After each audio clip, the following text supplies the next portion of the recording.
Ouh. Konsa douce même. Tete. Hey, et mi avec tes maman. Tout cas, la carousel fan. Ha. Fonti silence. Hello guys, ma komanse nou tout ki tap suiv live sa jodi an. Jodi an se 150e epizod nou nan epizod Mache Plume ansama avek TikToker pou nou kapab wè ki TikToker ki pi dos ou pa.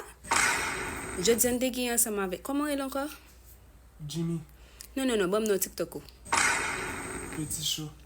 Oui, jodi an te gen ansama avek nou Petit Show. Nan eskize m paske live la li mem li te koute. Paske nou ka kompren ke TikTok li mem li pa gen bon. E vi la vla te telman koute, li mem janseman avek koulout li. Donc, ma bal 3 sur 10 pour présence sincèrement parce qu'il pas de réglant rien sérieux.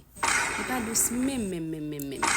M'ka dire son guerre doré. Bon pas même dire son guerre doré même non, son de l'autre tiède lié. Donc na excusez-moi pour parce que live là pas long jodi hein, nous pas jamais joindre TikTok ça encore. Mais espérez nous abonner pour nous capable joindre plus live toujours.